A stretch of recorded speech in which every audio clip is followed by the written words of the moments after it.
نحمده ونصلي على رسوله الكريم اما بعد۔ پچھلے ہفتے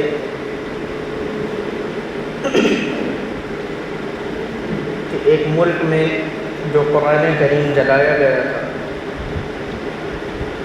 یا قرآن کریم جلانے کے اور بہت سے واقعات جو پیش آتے ہیں، آ رہے ہیں یا آتے رہیں گے، ان کے سلسلے میں بیان کیا گیا تھا کہ وہ کیوں پیش آتے ہیں،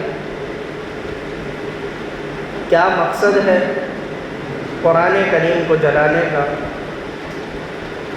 اور اس کا حل کیا ہے اور مسلمانوں کی ذمہ داری کیا ہے۔ پچھلے ہفتے ہی ہم نے یہ بات بھی بتائی تھی کہ ایک دوسرا مدعا بھی ہے جو ہمارے ملک میں خاص طور سے ہائی لائٹ کیا جا رہا ہے اور اس طریقے سے پیش کیا جا رہا ہے کہ وہ مسئلہ صرف مسلمانوں کا مسئلہ ہے، وہ UCC کا یونیفارم سول کوڈ کا مسئلہ ہے۔ یونیفارم سول کوڈ آخر کیا ہے، سب سے پہلے یہ بات سمجھنے کی۔ UCC یونیفارم سول کوڈ یعنی سب کے لیے ایک قانون، جتنے ملک کے لوگ ہیں، جتنے اس ملک میں رہنے والے ہیں، کسی بھی مذہب کے ہوں، کسی بھی کیٹیگری کے ہوں، سب کے لیے ایک قانون ہونا چاہیے۔ اور اگر یہ قانون پاس ہو گیا، اگر یہ بل پاس ہو گیا تو مسلمانوں کی شریعت میں اس میں نکاح پر، طلاق پر اور وراثت کے قانون پر اور وصیت کے قانون پر سب سے زیادہ فرق پڑے گا۔ یعنی نکاح پر اس طرح فرق پڑے گا کہ جیسے دوسرے مذہب کے لوگوں کے یہاں ایک ہی شادی ہو سکتی ہے، اسی طریقے سے مسلمانوں میں بھی صرف ایک شادی ہوگی، ایک سے زیادہ آپ نہیں کر سکتے، حالانکہ شریعت کہتی ہے کہ آپ 4 شادیاں کر سکتے ہیں۔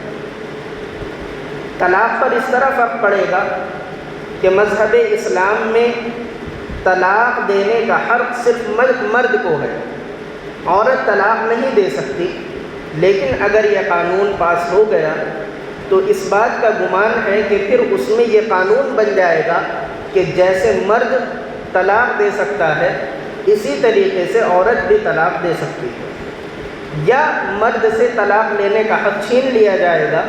جیسے آج اگر کسی کے یہاں آپس میں اتفاق نہیں ہے، اختلاف ہو رہا ہے، تو وہ طلاق دے اور آسانی سے فارغ ہو جائے۔ لیکن یہ قانون اگر پاس ہو گیا تو پھر طلاق دینے کے لیے عدالت میں جانا پڑے گا۔ جیسے دوسرے مذہب کے لوگوں کو طلاق دینے کے لیے قانون میں عدالت میں جانا پڑتا ہے اور وہاں سے ایک پرچہ بھیجنا پڑتا ہے، پھر اس سے طلاق ہوتی ہے، تو اسی طریقے سے مذہب اسلام میں بھی یہ طریقہ ہو جائے گا کہ آپ عدالت میں جائیں، وہاں جا کر طلاق دیں۔ اسی طریقے سے وراثت کا ایک قانون شریعت نے طے کیا ہے۔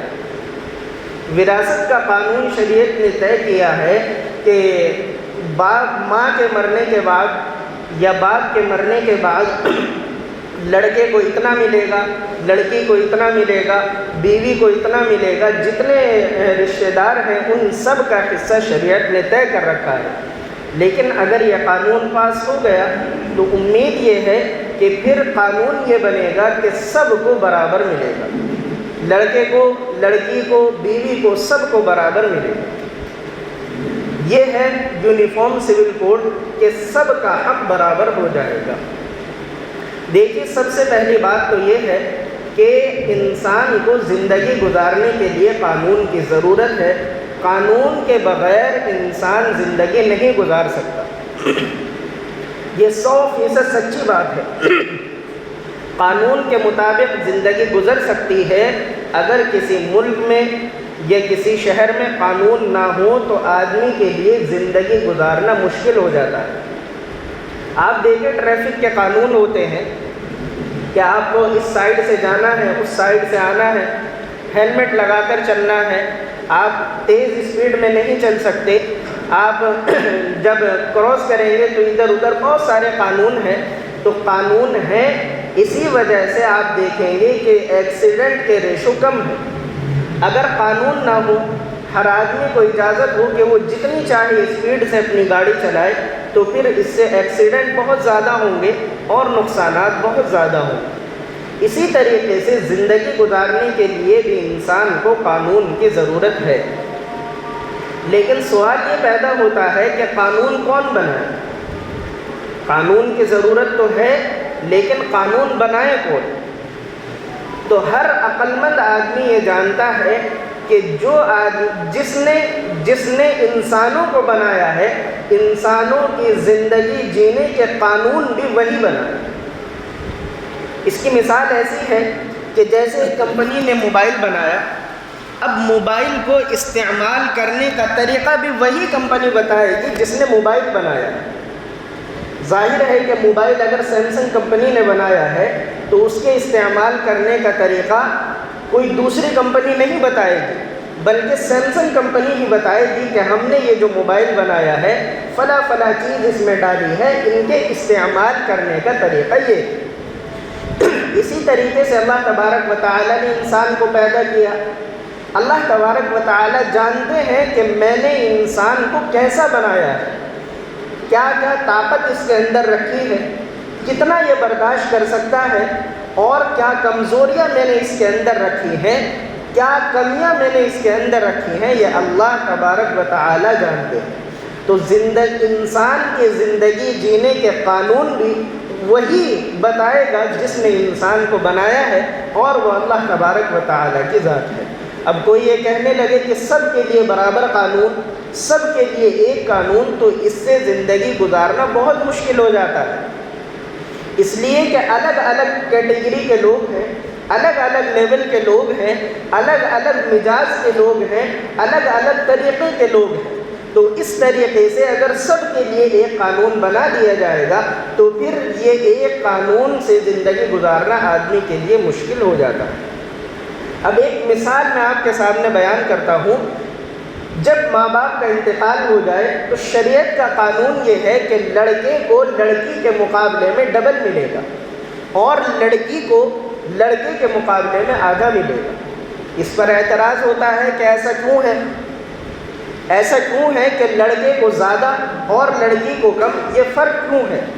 لیکن جب آپ دیکھیں گے شریعت نے یہ فرق کیوں رکھا ہے تو آپ خود کہہ دیں گے کہ بالکل ٹھیک ہے جو شریعت نے یہ فرق رکھا ہے، بلکہ آپ یہ کہنے پر مجبور ہو جائیں گے کہ لڑکی کو تو بالکل بھی نہیں ملنا چاہیے تھا۔ کیوں؟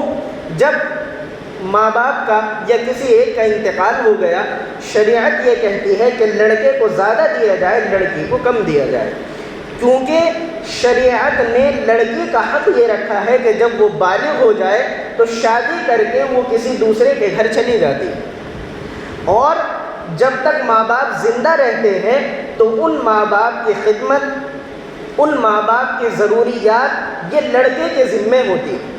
لڑکی شادی کر کے چلی گئی، اب اس کے لیے فرض ہے کہ وہ اپنے شوہر کی ذمہ داری نبھائے، اپنے شوہر کے حقوق ادا کرے۔ شادی کے بعد لڑکی کے لیے فرض اور ضروری اور سب سے اول درجہ اپنے شوہر کی خدمت کرنا ہے، اور لڑکے کے لیے شادی کے بعد بھی اور شادی کے پہلے بھی سب سے پہلے ماں باپ کی ذمہ داری ہے، پھر بیوی کی ذمہ داری۔ تو اب آپ دیکھیں کہ شریعت نے یہ بنایا ہے قانون کہ جب ماں یا باپ کا انتقال ہو تو زیادہ لڑکے کو دیا جائے، کیونکہ پوری زندگی لڑکے نے اخراجات اٹھائے ہیں، پوری زندگی لڑکے نے ان کی ضروریات کو پورا کیا ہے، پوری زندگی لڑکے نے ان کی خدمت کی ہے، تو اس لیے لڑکے کو زیادہ دیا جائے۔ لڑکی تو جو لے گی وہ لے کر دوسرے کو لے جا کر دے دے گی، تو اس نے اپنے ماں باپ کی خدمت شادی کے بعد اتنی نہیں کی، ماں باپ کی ضروریات اتنی ادا نہیں کی، تو لڑکی کو جو دیا جا رہا ہے وہ شریعت کی طرف سے احسان ہے۔ وہ شریعت کی طرف سے اس پر رحم اور کرم ہے کہ اس نے کچھ بھی نہیں کیا تب بھی دیا جا رہا ہے۔ اصل تو یہ تھا کہ سب کچھ لڑکے کو دے دیا جاتا، کہ کیونکہ وہ اپنے ماں باپ کا پوری زندگی حق ادا کر رہا ہے اور ان کی خدمت کر رہا ہے۔ لڑکی کو دیا جا رہا ہے اس لیے کہ وہ ان ماں باپ سے پیدا ہوئی ہے، تو چلیے کچھ نہ کچھ حق اس کا بھی ہے تو اس کو بھی کچھ مال دیا جائے، اور جو مال اس کو دیا جا رہا ہے اس سے ماں باپ کا کوئی فائدہ نہیں۔ لڑکے کو جو مال دیا جائے گا اس سے ماں باپ کا فائدہ ہوگا، کیونکہ لڑکا ان پر بھی خرچ کرے گا۔ لڑکی کو جو مال دیا جا رہا ہے اس سے ماں باپ کا کوئی فائدہ نہیں، کیونکہ وہ لے جا کر اپنے شوہر کو دے دے گی اور دوسرے لوگ اس سے فائدہ اٹھائیں گے۔ تو اب بتائیں کہ شریعت نے جو قانون بنایا کہ لڑکے کو زیادہ دیا جائے تو یہ اچھا ہے یا غلط ہے؟ ظاہر سی بات ہے کہ یہ قانون شریعت نے بنایا ہے، اس میں ماں باپ کا بھی فائدہ اور اس لڑکے کا بھی فائدہ جس کے ذمے ماں باپ کی پوری زندگی کے اخراجات اور ضروریات ہیں۔ اور یہ جو ایک سا قانون ہے، تاریخ کی روشنی میں بھی یہ قانون انسانوں نے بھی اس کو قبول نہیں کیا ہے۔ آج یہ چناؤ کے موقع پر یہ مدعا اٹھایا جا رہا ہے سب کے لیے ایک قانون، لیکن یہ قانون چلنے والا نہیں ہے، اس لیے کہ اس سے پہلے بھی جب انگریزوں کی حکومت تھی یہ قانون پاس کرنے کی کوشش کی گئی، اور ایک مرتبہ نہیں بلکہ چار مرتبہ اس قانون کو پاس کرنے کی کوشش کی گئی کہ سب کے لیے قانون ہونا چاہیے، یہاں تک کہ یہ قانون پاس ہو گیا۔ یہ قانون پاس ہو گیا کہ سب کے لیے ایک قانون، اور یہ قانون بن گیا۔ اس قانون کے بننے کے بعد ایک واقعہ پیش آیا۔ واقعہ یہ ہوا کہ کسی کا انتقال ہوا، کسی کے باپ کا انتقال ہوا، اور اس کی اولاد میں لڑکا اور لڑکی بھی تھے۔ تو لڑکی نے دعویٰ کیا کہ مجھے میرے باپ کی جو وراثت ہے اس میں سے حصہ ملنا چاہیے۔ اب قانون چونکہ بنا ہوا تھا کہ سب کو برابر، تو جتنا لڑکے کو ملنا چاہیے اتنا ہی لڑکی کو بھی ملنا تھا۔ عدالت میں قانون جو بن گیا تھا اس کے مطابق یہ شروع ہوا۔ لڑکا جب عدالت میں گیا، مسلمان تھا، لیکن اس نے یہ کہا کہ ہمارے جو پوروج ہیں، ہمارے جو ماں باپ ہیں، آبا و اجداد ہیں، وہ سب کے سب تو ہندو ہیں، اور ہمارے یہاں ہندو رواج چلا آ رہا ہے، اور ہندوؤں میں قانون یہ ہے کہ لڑکی کو ایک پیسہ بھی ماں باپ کی مال و دولت میں سے ان کے مرنے کے بعد نہیں دیا جائے گا، تو ہم تو اپنے رواج پر عمل کریں گے، ہم قانون پر عمل نہیں کریں گے۔ اور انگریزوں کی یہ بات ہے کہ وہ رواج کو زیادہ مانتے ہیں۔ انہوں نے تحقیقات کی، معلومات کی، تو پتہ چلا کہ یقیناً ہندوؤں میں یہی قانون ہے کہ ہمارے ہندوؤں میں ماں باپ کے مرنے کے بعد ایک پیسہ بھی لڑکی کو نہیں دیا جاتا۔ اب جب رواج ثابت ہو گیا، ثبوت اور ان کے سامنے سب پیش کر دیے گئے، ثبوت اور گواہ پیش کر دیے گئے، تو آخر انگریز جج نے یہ فیصلہ دیا کہ چونکہ ان کے یہاں یہی رواج ہے کہ ماں باپ کے مرنے کے بعد لڑکی کو 1 روپیہ بھی نہیں دیا جاتا، قانون نے بھی یہی فیصلہ کر دیا کہ اس لڑکی کو کچھ بھی نہیں دیا جائے گا۔ اب بڑی ٹینشن ہوئی، بڑی فکر ہوئی کہ اسلام کے اعتبار سے جو کچھ مل رہا تھا، اگر قانون کی بات کی جائے تو اب وہ بھی نہیں مل رہا۔ آخر 1937 میں، تاریخ گواہ ہے، 1937 میں پھر دوبارہ یہ قانون پاس ہوا کہ اب ہمارے ملک میں، چاہے وہ کسی بھی مذہب کا ماننے والا ہو، ہمارے ملک میں نکاح، طلاق، وراثت اور وصیت کے قانون شریعت کے اعتبار سے ان کے قانون کا حل کیا جائے گا۔ یعنی کہاں تو شریعت کے قانون کو بالکل ہٹا رہے تھے، آخر میں یہ فیصلہ کیا 1937 میں یہ فیصلہ ہوا ہے کہ جتنے بھی قانونی اعتبار سے طلاق ہو یا نکاح ہو یا وصیت کے قانون ہو، یعنی ماں باپ کے مرنے کے بعد جو ان کی جائیداد تقسیم ہونی ہے، وہ سب کے سب شریعت کے قانون کے مطابق کی جائے گی، چاہے کسی بھی دھرم کا ماننے والا آدمی۔ تو اس سے پہلے بھی یہ کوشش کی جا چکی ہے، لیکن یہ بات چلنے والی نہیں ہے۔ اور اگر مان لیجئے کہ یہ قانون پاس ہو گیا اور سب کے لیے ایک قانون کا یہ جو قانون ہے یہ پاس ہو گیا، تب بھی اس سے فرق ان لوگوں پر پڑے گا جن کے ایمان کمزور ہے۔ فرق ان لوگوں پر پڑے گا جن کے ایمان کمزور ہیں، جن کے ایمان مضبوط ہیں ان پر اس سے کوئی فرق نہیں پڑے گا۔ کیوں؟ آج آپ دیکھیں کہ قانون یہ ہے کہ سود سب کے لیے حلال ہے، انٹرسٹ سب کے لیے حلال ہے، لیکن شریعت یہ کہتی ہے کہ سود کھانا آپ کے لیے حرام ہے۔ اب جو کمزور ایمان والے لوگ ہیں، جن کا ایمان نام کا ایمان ہے وہ سود کھا رہے ہیں، کھلا رہے ہیں، استعمال کر رہے ہیں، لیکن جن کا ایمان مضبوط ہے وہ آج بھی سود کو حرام ہی کہتے ہیں۔ اسی طریقے سے اگر یہ قانون بھی پاس ہو گئے، نکاح، طلاق کے، وراثت کے قانون، جو ایمان والے ہوں گے وہ چپ چاپ اپنی شریعت کے مطابق کام کرتے رہیں گے۔ جن کو اسلام کی تعلیمات سے فرق پڑے گا یا جن کو اسلام کی تعلیمات سے کوئی پریشانی ہے، وہی جا کر کورٹ میں دعویٰ کریں گے اور وہی اپنے اسلام کی دھجیاں اڑائیں گے اور اپنے ایمان کی دھجیاں اڑائیں گے۔ قانون آپ کے گھر آ کر تھوڑا ہی دیکھ رہا ہے کہ آپ کیا کر رہے ہیں، آپ کیا نہیں کر رہے ہیں، آپ کن احکامات پر عمل کر رہے ہیں، یہ آپ کے گھر آ کر کوئی نہیں دیکھ رہا۔ مثال کے طور پر 3 طلاق کا قانون پاس ہو گیا۔ اب 3 طلاق اگر کوئی آدمی ایک ساتھ 3 طلاق دے گا تو اس پر قانونی کارروائی کی جائے گی، لیکن مذہبی اسلام میں یہ ہے کہ اگر کسی نے 3 طلاق دے دی تو وہ طلاق مانی بھی جائے گی اور وہ طلاق نافذ بھی ہو جائے گی اور اس آدمی پر کوئی قانونی کارروائی نہیں کی جائے گی، شریعت یہ کہتی ہے۔ اب آپ دیکھیں قانون بننے کے بعد بھی کتنے لوگ ہیں روزانہ دارالفتہ میں فتوے آتے ہیں کہ وہ 3 طلاق دے رہے ہیں۔ اگر کسی کو پریشانی ہوتی ہے تو وہ عدالت میں جاتا ہے، اگر اسلام کے قانون سے کسی کو پریشانی ہوتی ہے وہ عدالت میں جاتا ہے۔ جو اسلام کے قانون کو سچا صحیح مانتا ہے تو پھر وہ اپنے اعتبار سے حلالہ بھی کرتا ہے اور سب کچھ ہو رہا ہے۔ تو اگر یہ قانون پاس ہو بھی گیا، پریشانی ان لوگوں کو ہوگی جن کا ایمان کمزور ہے۔ ہماری ذمہ داری جو علماء نے اس وقت بیان کی ہے وہ یہ 2 ذمہ داریاں ہیں۔ ایک تو یہ قانون چونکہ ہماری شریعت کے خلاف ہے، دیکھنے میں ایسا لگ رہا ہے کہ ہماری شریعت کے خلاف ہے، تو اس کے لیے مسلم پرسنل لاء نے ایک اسکینر کو کوڈ اسکین کا وہ آپشن کیا ہے، تو اس پر آپ اپنا احتجاج وہاں پر جا کر اپنا احتجاج ان کو شامل کریں اور اپنا احتجاج وہاں دیں۔ اور دوسری ذمہ داری یہ ہے کہ اپنے ایمان کو مضبوط بنانے کی فکر کریں۔ آج ہمارے معاشرے میں ہم خود دیکھ لیں کہ ہم شریعت پر کتنا عمل کر رہے ہیں۔ یہ قانون شریعت کے خلاف ہے، بے شک اس کا احتجاج ہونا چاہیے، لیکن ہم اپنی پرسنل زندگی میں تو دیکھیں ہم شریعت پر کتنا عمل کر رہے ہیں۔